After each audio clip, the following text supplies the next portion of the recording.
paz do Senhor, meus amados irmãos, amadas irmãs, eu convido a acompanhar a leitura que vou fazer agora, no capítulo 3 de Atos dos Apóstolos. A cura de um coxo, o discurso de Pedro no templo. É um relato muito conhecido, vários pastores têm pregado em cima desse relato. E aqui nós vamos estudar 3 características para poder o Senhor operar, como operou aqui através de Pedro e de João. Então, preste atenção na leitura, você minha irmã, você meu irmão, que está vendo este vídeo, que está escrito assim: Pedro e João subiam junto ao templo, a hora da oração à nona. E era trazido um varão que desde o ventre da sua mãe era coxo, o qual todos os dias punham à porta do templo, chamada Formosa, para pedir esmolas aos que entravam. Ele, vendo a Pedro e a João, que iam entrando no templo, pediu-lhe que lhe dessem uma esmola. E Pedro, com João, fitando os olhos nele, disse: Olhe para nós. E olhou para eles, esperando receber alguma coisa. E disse Pedro: Não tenho prata nem ouro, mas o que tenho, isto te dou. Em nome de Jesus Cristo, o Nazareno, levanta-te e anda. E tomando-o pela mão direita, o levantou, e logo seus pés e tornozelos se firmaram. E saltando ele, pôs-se em pé, e andou, e entrou com eles no templo, andando e saltando e louvando a Deus, e todo o povo ouviu andar e louvar a Deus. E conheciam-no, pois era ele o que se assentava a pedir esmola, à porta formosa do templo. E ficaram cheios de pasmo e assombro pelo que lhe acontecera. E apegando-se ele a Pedro e a João, o povo correu atônito para junto deles, no alpendre chamado de Salomão. E quando Pedro viu isso, disse ao povo: Varões israelitas, por que vós maravilhais disto? Ou porque olhais tanto para nós, como se por nossa própria virtude ou santidade fizéssemos andar este homem? O Deus de Abraão e de Isaque e Jacó, o Deus de nossos pais, glorificou a seu filho, a quem vós entregaste, e perante a face de Pilatos, negaste, tendo ele determinado que fosse solto. Nós vimos nesse relato bíblico que Pedro e João, o primeiro aspecto, Pedro e João, eles tinham um costume de orar, podemos dizer que eles tinham uma devoção de orar a Deus. E eles foram junto para o templo do Senhor, e ali, naquela porta formosa, estava colocado um coxo, uma pessoa aleijada, que desde a sua infância, desde a nascença, ele nasceu aleijado. E não tinha outro recurso a não ser pedir esmola para sobreviver. Pelo relato bíblico nós vemos que ele foi colocado ali, e de tarde ou na boquinha da noite, alguém ia apanhar e levava ele para a casa dele, onde ele morava. E Pedro e João, cheio aí do Espírito Santo, é uma das primeiras características que nós analisamos, que para se fazer obras milagrosas para o Senhor, uma cura dessa magnitude, tem que estar em comunhão com o Senhor. Então é a primeira característica. Tem que estar orando, se dedicando inteiramente à obra, sendo devoto de Jesus. E nós vimos que eles, com confiança, quando o pedinte pediu esmolas, eles falaram: nós não temos ouro, não temos prata, mas o que temos, isso nós te damos. O que é melhor, é mais importante do que o ouro e da prata. Era a cura. A cura para ele seria a solução de seus problemas. Ele agora, ele curado, ele pode trabalhar por conta própria, ele pode... As portas foram abertas para ele. Muito importante para ele. Então aquela cura para ele foi uma glória, foi uma coisa extraordinária.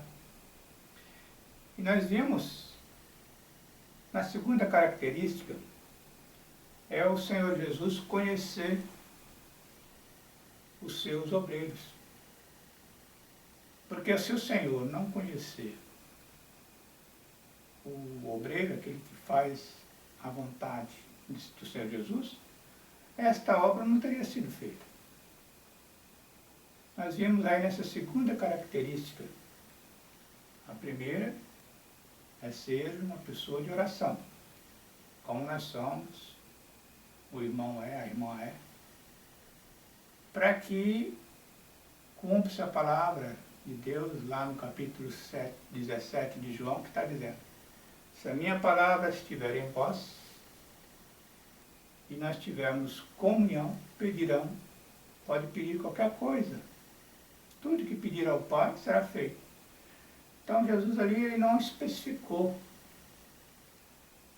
pedirei só isso, só aquilo. Não, ele disse que se a palavra do Senhor estiver conosco, se a palavra de Deus estiver no varão, na varoa, com certeza fará obras extraordinárias, como foi feito ali por Pedro. Ao levantar, ele deu a mão para aquele pedinte e levantou. E os pés, as pernas, os tornozelos se firmaram. Ele pôde pular, ele pôde saltar de alegria. Entrou com Pedro no templo, que ele não era nem lícito entrar, antes de o Senhor fazer essa grande obra de cura para aquele pedinte.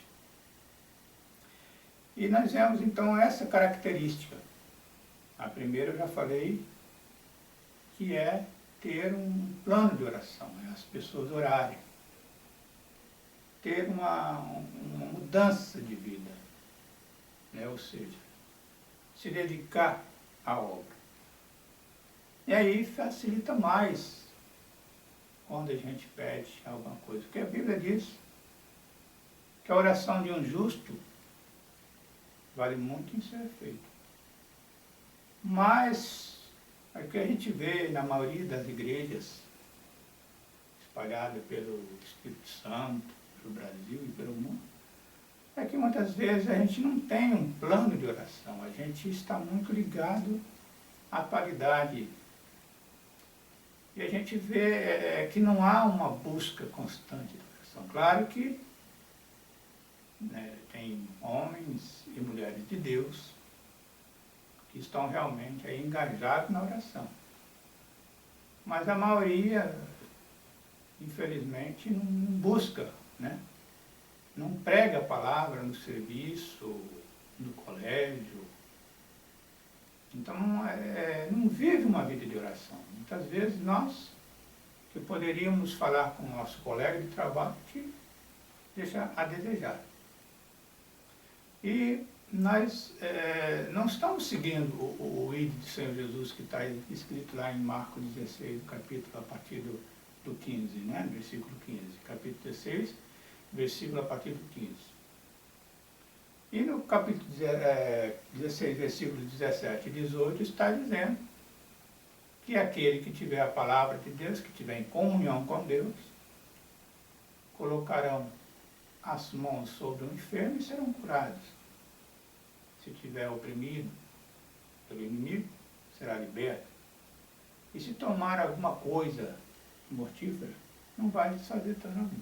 Então nós vemos que o poder de São Jesus, ele está sobre o obreiro ungido, o obreiro que está na comunhão com o Senhor Jesus. Então ele pode fazer estas obras de grande magnitude.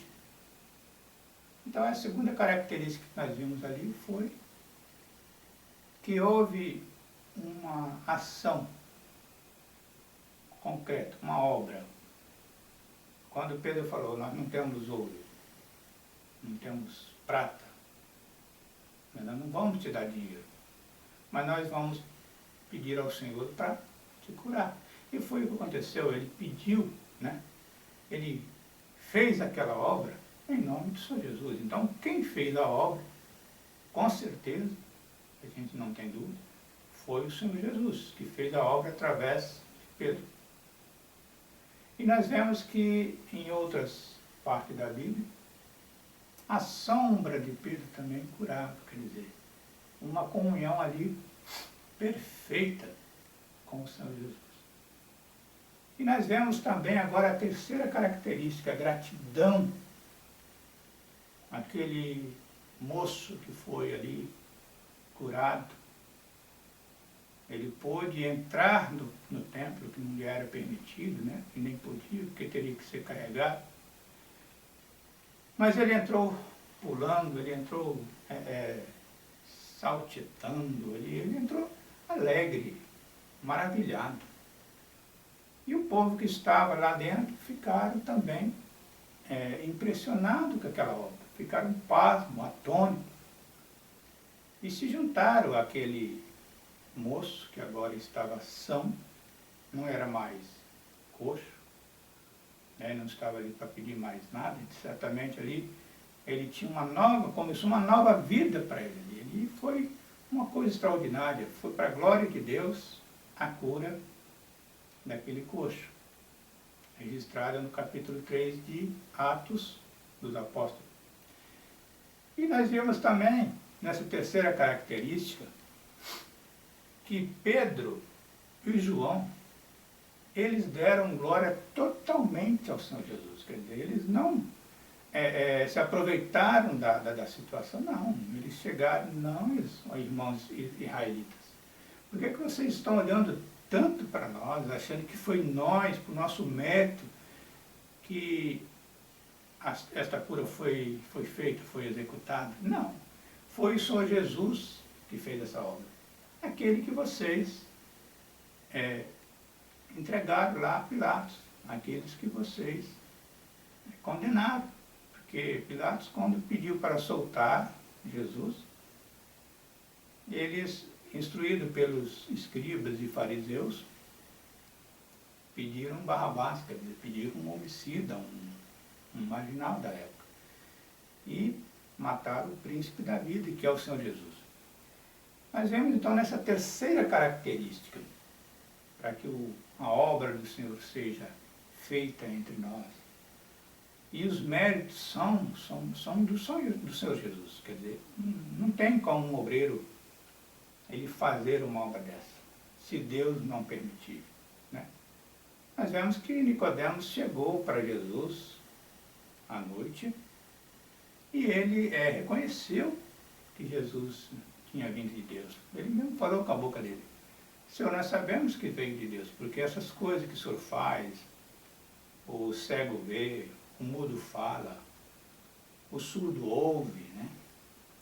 Pessoas são curadas, pessoas aleijadas, que estão ali em camas, em leitos, que naquela época não se tinha cadeira, né, de roda. Então essas obras ressuscitaram pessoas que já morreram, que é o caso de Lázaro, que já tinha 4 dias que estava no túmulo, né? Morto ali, colocado no túmulo. E nós vemos também a filha de Jairo, né? E o filho da viúva lá, naquela aldeia. Nós vemos vários relatos que o Senhor Jesus também ressuscitou pessoas que tinham falecido, que tinham morrido. Então nós vemos nessa terceira característica, que é um atributo ao Senhor Jesus.